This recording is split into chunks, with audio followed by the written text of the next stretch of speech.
नमस्कार दोस्तों, 8 PM में आपका स्वागत है। मैं हूं आपका दोस्त धर्मेंद्र कुमारी। दोस्तों, मुख्यमंत्री मनोहर लाल खट्टर जी ने एक प्रेस कॉन्फ्रेंस की और प्रेस कॉन्फ्रेंस में उन्होंने किसान आंदोलन को अपवित्र होते हुए बताया है, किसान आंदोलन को रास्ते से भटका हुआ बताया है और किसान आंदोलन पे उन्होंने कई सारे सवाल खड़े किए हैं। इन्हीं सवालों के दौरान उन्होंने एक बात कही और ये बात थी कि वो फिर से दोबारा गांव में जाने का विचार कर रहे हैं और ग्रामीणों से सीधा संवाद वो करना चाहते हैं। अगर इस चीज़ को इस तरीके से देखा जाए कि जब से किसान आंदोलन शुरू हुआ है 7 महीने हो चुके हैं और मुख्यमंत्री मनोहर लाल और उनकी पूरी कैबिनेट तमाम कोशिशों के बावजूद गांव में घुस नहीं पाई है। एक भी सार्वजनिक कार्यक्रम वो सफलतापूर्वक नहीं कर पाए हैं। ना मुख्यमंत्री को गांव में घुसने दिया गया है, ना उप मुख्यमंत्री को, ना मंत्रियों को। तो सरकार और गांव दोनों के बीच में एक बड़ी गहरी खाई नज़र आती है और इस गहरी खाई को पाटना कोई आसान काम नहीं है।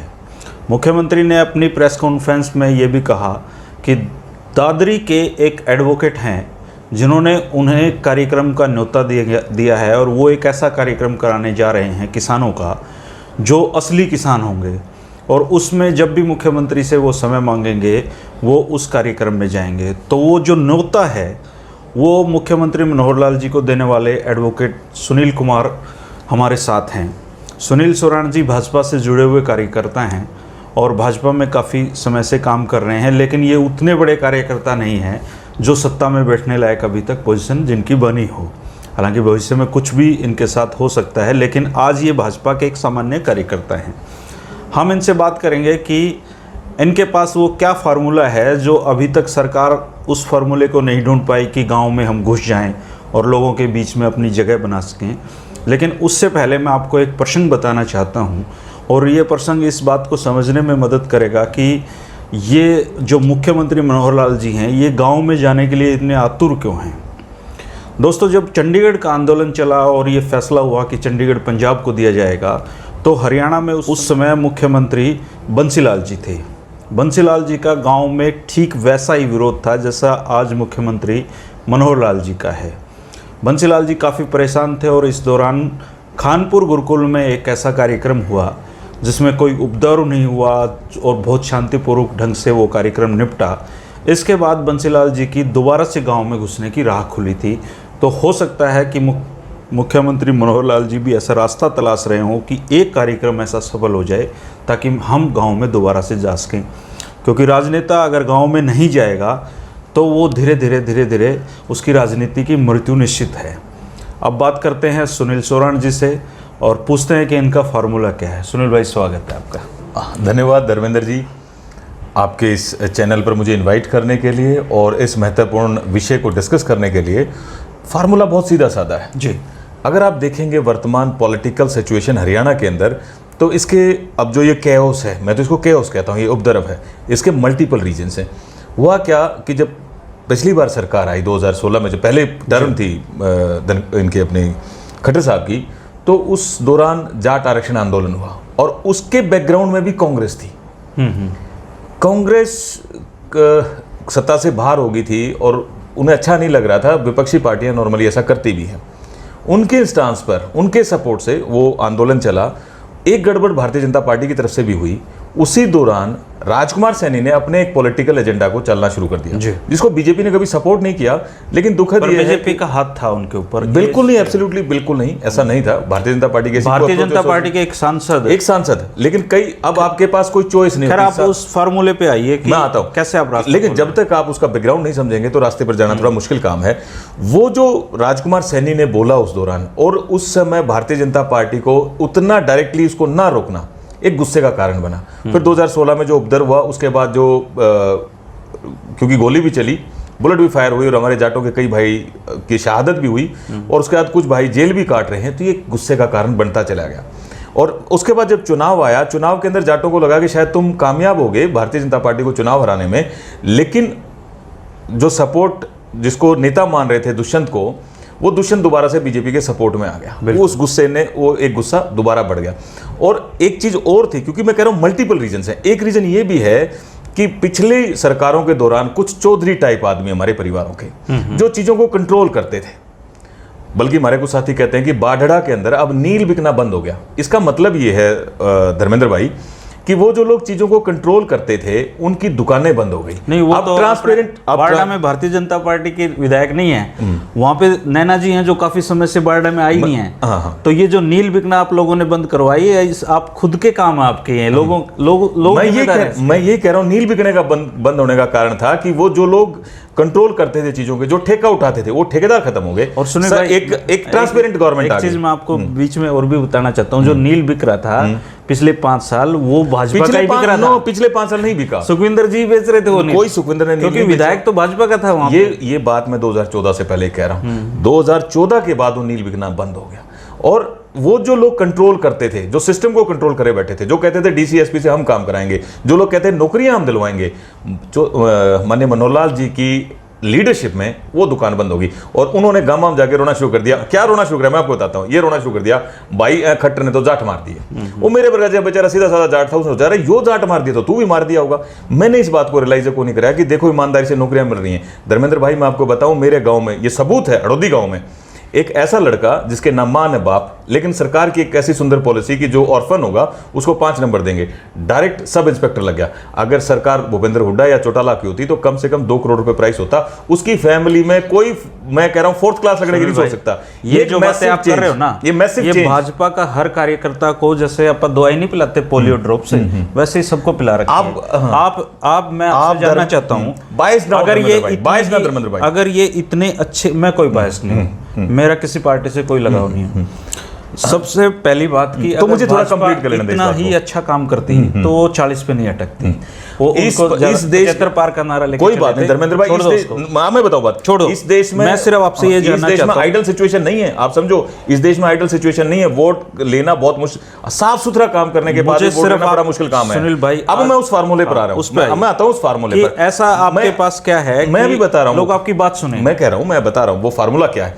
अब क्या हुआ कि उन्हीं लोगों ने एक भय का माहौल बना दिया, एक प्रेशर बना दिया और एक ड्रामा रच दिया। हाय रे किसान मारा गया। 3 फार्म बिल्स आए जिसकी रिक्वायरमेंट थी बहुत लंबे समय से, और जैसे ही वो फार्म बिल इंप्लीमेंट हुए, एक आम गांव का आदमी उसको नहीं समझ पा रहा। हमने लोगों से बात करी है, खूब देखते हैं, चेक करते हैं, नहीं उसको सरकार आपकी, प्रचार का जिम्मा आपका, विधायक आपके पास सारे संसाधन है और बेकार है विपक्ष। मैं आपको अगली बता रहा हूं बात। अब वो एक माहौल बना दिया, किसान के कंधे पर बंदूक रख दी और ये एक ड्रामा सा क्रिएट कर दिया। अब आती है बात फार्मूले की। अब फार्मूला ये है कि जब मेरे जैसा छोटा सा कार्यकर्ता, मैं भी कहीं ना कहीं भयभीत हो गया, मैंने भी अपनी जिम्मेदारी नहीं निभाई। अब मैंने रियलाइज किया कि मुझे अपनी जिम्मेदारी निभानी है। मैं भाई उन जो किसान, अपने आप को सो कॉल्ड किसान कहते हैं, जो लोग एक ड्रामा क्रिएट कर रहे हैं और जो लोग कहते हैं कि हम बीजेपी वालों को घुसने नहीं देंगे, तो भाई आप सीधा आपके इस चैनल से कहते हैं भाई हम तेरी काकी ताई वाला भाई, हम कार्यक्रम करेंगे, हम कॉल करेंगे, हम बुलाएंगे।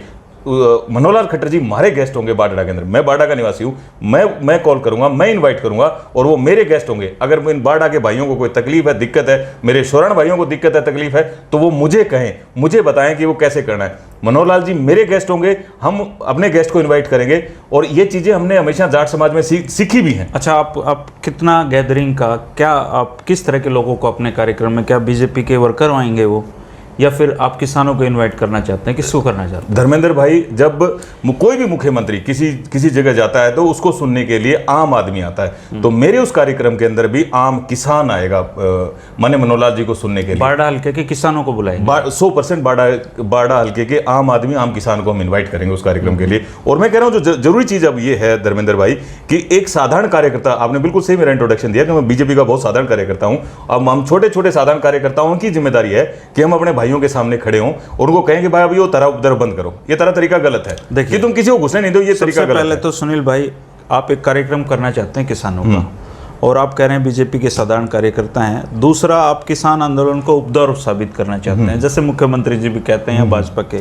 आप ट्राई कर रहे हैं, आप प्रयास कर रहे हैं अपने शब्दों को मेरे मुंह में डालने का। नहीं, आपने कहा है उपद्रव, आप वीडियो की रिकॉर्डिंग सुनेंगे, आपने कई बार उपद्रव, मैंने कहा कि मल्टीपल है, कुछ उपद्रव भी है और कुछ बेचारा साधारण किसान भी है जो इन्वॉल्व हो गया। मैंने ये भी कही है। मैंने जितना आंदोलन को देखा है, इसमें अधिकतर साधारण किसान, अगर लीडरशिप को छोड़ दें तो आम किसान की जो सहानुभूति है, आप बारडा हल्के में रहते हो, आप गांव के आदमी हो, मैं भी गांव का आदमी हूँ, जो आम किसान है उसकी सिंपैथी किसान आंदोलन के साथ है, ये सच्चाई है। आप इसको चाहे कितना ही नकारें, इसको उपदौर करें, आप अगर भारत की संसद का देखें या विधानसभाओं के, वहां भी आपको बहुत सारे क्रिमिनल केसेज वाले लोग बैठे हुए मिलेंगे। ठीक बात है। तो अगर किसान आंदोलन में भी इस तरह के कुछ लोग हैं सक्रिय, तो इसका मतलब ये नहीं कि पूरा किसान आंदोलन उपद्रव है। ठीक है कि आप भारतीय जनता पार्टी से जुड़े हुए हैं और एक ऐसा कार्यक्रम कराना चाहते हैं जो गांव में मुख्यमंत्री के घुसने की राह खोल सके, एजेंडा तो यही है। बिल्कुल नहीं है, ये बिल्कुल एजेंडा नहीं है कि मुख्यमंत्री की गांव में घुसने का कोई राह खोल दे। एजेंडा ये है नहीं, अभी तो रास्ते बंद है सुनील भाई। मेरे लिए मायने नहीं, ये मेरे लिए कोई मायने नहीं रखता, ना मैं रास्ते खोलने वाला ना रास्ते में बंद करने वाला। मेरा एजेंडा केवल सिंपल है, मनोहर लाल जी इस प्रदेश के ऐसे मुख्यमंत्री हैं जो किसानों के लिए सोचते हैं। इस व्यक्ति को तो किसान रत्न का अवार्ड दिया जाना चाहिए। और मुझ जैसे जो कार्यकर्ता हैं, या मैंने गांव में लोगों को नोटिस किया है जो बेचारे सीधे साधे किसान आदमी हैं और जो कहते हैं कि मनोहर लाल बहुत बढ़िया काम कर रहे हैं, किसान तो तैयार है उनको अवार्ड लेने के लिए, गाँव में नहीं जा रहे वो, गांव में किसान रत्न अवार्ड लिए बैठे हैं लोग, वो जा नहीं रहे। आप लोग आप जब कार्यक्रम कराओगे तो आपको बहुत सारे किसान रत्न अवार्ड मिलने वाले हैं, लेकिन मैं आपके प्रयास की सराहना करता हूं। मैं आपकी बात को भी समझ रहा हूं, जो आप जो कहना चाह रहे हो मैं उस बात को भी समझ रहा हूं। जो संवाद टूटा हुआ है, संवाद तो हर हालत में होना ही चाहिए। सरकार और लोगों के बीच में संवाद नहीं होगा तो सरकार किस बात की। आपके संवाद की मैं सराहना करता हूं, लेकिन आप किसान आंदोलन को उपद्रव साबित नहीं कर सकते है, नहीं, कुछ लेवल पर है। आप एक वकील हैं, जब तक आरोप सिद्ध नहीं हो जाते, ये कोई बात नहीं है, तो कुछ प्राइमा फेसाई भी होता नहीं है। मैं एडवोकेट हूं, कोई चीज प्राइमा फेसाई भी होती है, प्राइमा फेसाई भी साहब कोई चीज होती है। दोष तो कई दिनों में साबित होता है, लेकिन अगर आपके खिलाफ कुछ एलिगेशन ऐसी हैं जो प्राइमा फेसाई दिखती हैं कि ऐसी एलिगेशन हो सकती हैं, तो आपको आपके खिलाफ एक चार्ज फ्रेम होता है। वो तो आपको जेलों में भी कई सालों के लिए रखा जाता है। वही धारा मैंने भी पढ़ी है जो आपने पढ़ी है। तो आप इस बात को समझें, ये प्राइमा फेसाई जो कानून है, आप इस बात को क्या कहेंगे साहब, आप इस बात को क्या कहेंगे कि कोई बीजेपी का लीडर कहीं गांव में जा रहा है, कोई आदमी उसको इनवाइट कर रहा है, किसी कार्यक्रम के लिए इनवाइट कर रहा है, और 10 आदमी 15 आदमी या 20 आदमी काले झंडे लेके खड़े हो जाते हैं, उसकी गाड़ियां रोकते हैं। वो हमारी बहन बबीता फोगाट, वो बेचारी गांव में आई अपना एक कार्यक्रम करने के लिए, लोगों ने उसको घेर लिया, उसका छोटा बच्चा बबीता फोगाट के, जिस बबीता फोगाट को यही लोग सिर पे बिठाया करते थे, वो आज भी उसने सिर पे बिठा हुआ है। नहीं, आज तो कोई सिर पे नहीं। धर्मेंद्र भाई, मैं आपको बताऊं, उसको आज भी सिर पे बिठाते हैं, लेकिन कुछ लोग अपना पॉलिटिकल एजेंडा है। भाषा की एक, आप जिस समाज में रहते हो, आपके समाज के लोग जैसे भी हैं, आपको उनके सामने सिर झुका के चलना पड़ता है। पॉलिटिकल आदमी को पढ़ना ही पड़ता है। कोई पॉलिटिकल बात नहीं धर्मेंद्र भाई, मेरे समाज के लोग हैं, मैं कह रहा हूं मेरे काके ताई वाले भाई हैं, मैं भी उनके बीच का ही हूं। चर्चा होनी जरूरी है, डिस्कशन होनी जरूरी है, हर डिस्कशन को करने के लिए तैयार है, करेंगे, हर संवाद को करना तैयार है। संवाद की है आपने बारडा हल्के में, इसको लेके क्या तैयारियां आपकी हैं? यही एक एजेंडा है, इसी चीज को लेके जो अब तक की परफॉर्मेंस रही है माननीय मनोहर लाल जी की पिछले 6-7 साल की, जो किसानों के लिए उन्होंने बड़े कार्य करे हैं, उस काम उन सब चीज़ों को हाईलाइट करने के लिए और मनोहर लाल जी का धन्यवाद करने के लिए, एक इतनी अच्छी गवर्नेंस देने के लिए, ट्रांसपेरेंट गवर्नेंस देने के लिए, एक आम आदमी का ख्याल रखने के लिए और किसानों के लिए काम करने के लिए जो उन्हें किया है, उनका थैंक करने के लिए हम उनको बुलाएंगे। दूसरा, इस चीज़ को क्लियर करने के लिए कि भाई जो हमारे भाइयों ने एक रास्ता अडॉप्ट कर लिया है उपद्रव का, उसको रोकने के लिए, भाइयों को तरीका नहीं, हम खाप के आदमी हैं, हम परिवार के आदमी हैं, आपके ये तरीका हमारा ठीक नहीं है। सफलता पे ये बात संदेह खड़ा करती है कि जिन लोगों को आप समझाना चाह रहे हैं, आप अब मैं समझाना नहीं चाहता, अब मैं उनको रोकना चाहता हूं। भाई मैं मेरी बात कहूंगा, तुम अपनी बात कहो। आप उनको उपद्रवी साबित कर रहे हो यार। बिल्कुल नहीं, मैं आपको कह रहा हूं, अब वो कुछ लोगों को समझाने का कोई मतलब नहीं है। कुछ लोग नहीं है, आप जब कार्यक्रम करोगे तो आपको पता चलेगा वो कुछ लोग नहीं है। धर्मेंद्र भाई, आप गांव में रहते हो, मैं भी गांव में रहता हूं। किसानों रूरल में गांव से लस्सी जा रही है भाई, गांव से घी जा रहा है, गांव से चंदा करके किसान आंदोलन चल रहा है। ये नेताओं के भरोसे नहीं चल रहा है, ये कोई पॉलिटिकल पार्टी के कार्यक्रम नहीं है। गांव से लोग बैठे हुए हैं, जब तक उनको रोको नहीं। आपके अपने गांव से बैठे हुए, मैं मेरे गांव से बैठे हैं, तो क्या उपद्रवी हैं वो लोग? ये आप इस क्या चीजों को ट्विस्ट करते हैं। जब तक उसको रोका नहीं जाएगा, मैं कह रहा हूं जब तक रोका नहीं जाएगा वो चीजें ऐसी ही चलती रहेंगी। रोका क्यों नहीं गया? क्योंकि मुझ जैसे जो छोटे कार्यकर्ता थे, हमने अपनी ड्यूटी परफॉर्म नहीं की। हम कहीं ना कहीं ये इंतजार करते रहे कि चीजें शायद ठीक हो जाएंगी। ऐसे कितने कार्यकर्ता हैं आपके जिन्होंने? ऐसे बहुत कार्यकर्ता हैं, इन कार्यकर्ताओं की कोई कमी नहीं है। मैंने भी पूरा दादरी जिला के अंदर ट्रेवल किया है, गांव गांव गया, लोगों से मैंने बात करी है, और बहुत ऐसे भाई हैं जो इस बात को बिल्कुल स्वीकार नहीं करते कि भाइयों तरीका नहीं है। एक ऐसा कानून जो एक्सिस्टेंस में नहीं है, जिस पर सुप्रीम कोर्ट ने स्टे कर दिया, जो सुप्रीम कोर्ट के अंदर पेंडिंग है, जो आपकी चॉइस है, अगर आप चाहो तो उसको अपनाओ, आपका नहीं चाहे तो नहीं चाहो तो मत अपनाओ, और उसके बाद आप उस पर एक आंदोलन कर रहे हो तो क्वेश्चनएबल है। मैं एक छोटा सा भाई आपकी बात पर सवाल उठता है। जो कानून होते हैं वो स्वीकार ये करने ही होते हैं। भारत के हर नागरिक को जो भारत में कानून बना है उसको मानना होता है। ये ऐसा कोई कानून देश में नहीं है कि आप चाहो तो मानो, चाहो तो नहीं मानो। आप फिर मैं क्या कह रहा हूं कि आप क्या चीजों को अपनी सुविधा अनुसार कह रहे हो। कॉन्ट्रैक्ट फार्मिंग आज भी कॉन्ट्रैक्ट होती है, मैं कोई कॉन्ट्रैक्ट नहीं करता, और देखो कितनी चीजों के कॉन्ट्रैक्ट हो रहे हैं। आपको ये पता है जिन जिन देशों में कॉन्ट्रैक्ट फार्मिंग हुई थी वहां सफल नहीं? ये कोई जरूरी नहीं है, हर देश का अपना एक कैरेक्टर है। हर देश के यहाँ से कोऑपरेटिव फार्मिंग लाने वाले थे, और नेहरू की बात गई, सुनिए मेरी बात, आप सुनिए। आज देश के सबसे बड़े किसान नेता चौधरी चरण सिंह ने उसका विरोध किया था। चौधरी चरण सिंह ने नेहरू जी की कॉर्पोरेट फार्मिंग को ध्वस्त कर दिया था। कोऑपरेटिव फार्मिंग, कॉर्पोरेटिव साहब वो कोऑपरेटिव, बस नाम का फर्क है, आप उसको उठा के देखिए, सेम आपकी है। अरे नहीं साहब, कोऑपरेटिव फार्मिंग और कॉन्ट्रैक्ट फार्मिंग में दिन रात नाम का फर्क है, वही है। नहीं साहब, वही जब बीजेपी के लोग मीटिंग करते हैं, जब किसानों को समझाते हैं, तो यही कहते हैं कि जी नेहरू जी लाने वाले थे इसको। मैंने नहीं सुनी। अगर किसी ने कही तो कोऑपरेटिव फार्मिंग और कॉन्ट्रैक्ट फार्मिंग में सबसे पहले तो, और मैं आपको बताऊं बात, आज भी कॉन्ट्रैक्ट फार्मिंग हो रही है या कॉन्ट्रैक्ट हो रहे हैं। जितने भी जीटी रोड पे ढाबे हैं ना, सब लोगों ने अपनी, किसानों ने जमीन लीज पर बिजनेसमैन को दे रखी है। आराम से आप घर बैठे, हर साल फिक्स्ड आपको एक अमाउंट आ जाती है, ना आपको धूप में निकलना, ना आपको कोई बिजली की परवाह करनी, ना आपको कहीं ओलों में निकलना, कहीं बरसात में नहीं निकलना, आपके घर पैसे चुपचाप आपके घर पहुंच जाते हैं। बाढ़ आके जो खेत जिनको पानी देखे हुए बरसों नसीब हुए हैं, वहां पे कॉन्ट्रैक्ट फार्मिंग हुआ करे। मेरे पास प्रपोजल है, मेरा एक दोस्त, उसका पिताजी रिटायर्ड वेटनरी डॉक्टर, उसका प्रपोजल है कि मैं आपके खेत में एक बड़ी डेयरी एस्टैब्लिश करूंगा, आपके 10 एकड़ जमीन और आपका ट्यूबवेल मुझे दो, और मैं बाकी की इन्वेस्टमेंट मैं करूंगा, 2-5 करोड़ की जितनी लगेगी वो, और जो भी प्रॉफिट्स होंगे। किसान भी तो कर सकता है ये काम, तो किसान भी कर, उसको अपनी जमीन 10 साल के लिए गिरवी रखने की क्या जरूरत है? मैंने कौन से 10 साल के लिए जमीन गिरवी रख दी? तो आप कह रहे हो 10 साल तो करेगा बंदा। नहीं, चाहे वो 10 साल 5 साल हमारे जितना देर साल करेगा, जब तक हमारे को प्रॉफिट। आप तो अगले साल कह दो खाली करेगा तो प्रॉफिट करेगा नहीं, वो शर्तें तो लगाएगा, उसमें लगानी भी चाहिए, तो वो शर्तें लगाएगा, तो वो शर्तें ऐसी होंगी जो लोग होटल लूट लेंगे उसको, तो जो होटल लगा रहे हैं वो भी तो कर रहे हैं। अच्छा, दूसरी ये क्या है, चॉइस है, आपके 10 एकड़ आप मत करो, मेरी चॉइस है करो। ये किसान आंदोलन तो ऐसा कर दिया हमारे भाइयों ने, अगर मेरा मुंह पूछ दिया, मैं तो चाहता हूं कॉन्ट्रैक्ट फार्मिंग करना, आप नहीं करना चाहते, आप मत करो। आप किसको रोका है? अब किसने रोक? अब दिक्कत, हाँ, अब दिक्कत क्या है, अगर आज मैं कॉन्ट्रैक्ट करता हूं और कल को मुझे कोई इशू मेरा डेवलप हो जाता है, तो मुझे सिविल कोर्ट में जाना पड़ेगा। मैं पेशे से वकील हूं। जब ये पेंडेमिक नहीं आया था, जब धर्मेंद्र भाई 3 करोड़ से ज्यादा केसेस इस देश की कोर्ट में पेंडिंग थे, आज उनकी संख्या 4 करोड़ होगी। और इन्होंने एक इतना सुविधाजनक काम कर दिया कि आप 1 महीने के अंदर अपने इशू को किसी भी एसडीएम से डिस्पोज ऑफ करवा लो, और अगर नहीं होता तो 1 महीने के अंदर डिस्ट्रिक्ट कलेक्टर से करवा लो। जो आईएएस जिसके दरवाजे में घुसने से पहले किसान को सैकड़ों बार सोचना पड़ता है, आप ये उम्मीद कर रहे हैं कि ये कॉन्ट्रैक्टर जो बड़ा मालिक है, जो पैसे वाला है, उसको मेरे गांव का देहाती किसान पगड़ी बांधा हुआ एक आदमी उसकी एसडीएम सुनेगा? हाँ धर्मेंद्र भाई, आप बात कर रहे हो, मैं बताता हूँ, अनप्रैक्टिकल बातें, बिल्कुल प्रैक्टिकल। आपके गांव का किसान, उसने तो मुख्यमंत्री को खेत में गांव में घुसने से रोक दिया। आप क्या बात कर रहे हो? उसका गांव है, जब वो एसडीएम के ऑफिस में जाएगा स्थितियां बदली होंगी भाई। वो मेरा गांव है, जो किसान जो रोक रहा है वो उसके गांव है, उसकी हदें हैं। किसान अपने जंगल में शेर मालिक होता है। अरे साहब, किसान ने तो आज मुख्यमंत्री को किसी हल्के में जाने से रोक दिया। डीसी तो उनके सामने कुछ भी नहीं लगता, उनका गांव है, गांव से होके गुजरना। अच्छा, फिर दूसरी या फिर चॉइस, या सेकंडली फिर चॉइस, भाई मुझे लगता है मेरे लिए कंफर्टेबल है, आपको लगता है कि मेरे खातिर कंफर्टेबल नहीं है, आप मत करो, मन नहीं करने दो, मुझे क्यों रोको? आप आपके पास क्या अधिकार है मुझे रोकने का? बहस का कोई अंत नहीं है, इस बहस का कोई अंत नहीं है। एक सिंपल बात है, मैं सिर्फ ये बताना चाहता हूं दर्शकों को कि दोस्तों, सरकार गांव में नहीं घुस पा रही है, ये एक सच्चाई है। किसान आंदोलन अपनी जगह है, चल रहा है। बीजेपी के एक साधारण कार्यकर्ता एडवोकेट सुनील सोरान जी बारडा हल्के में एक ऐसा कार्यक्रम कराना चाहते हैं जो किसानों को समझाने के नाम पे है, समझाया जाए। इनका कहना है कि ये किसानों को समझाएंगे कि मुख्यमंत्री मनोहर लाल जी सच्चे किसान हितैषी हैं, और इसका जो जिम्मा है इन्होंने लिया है। हमने सुनील सोरान जी से बात की है कि इनका कॉन्सेप्ट क्या है।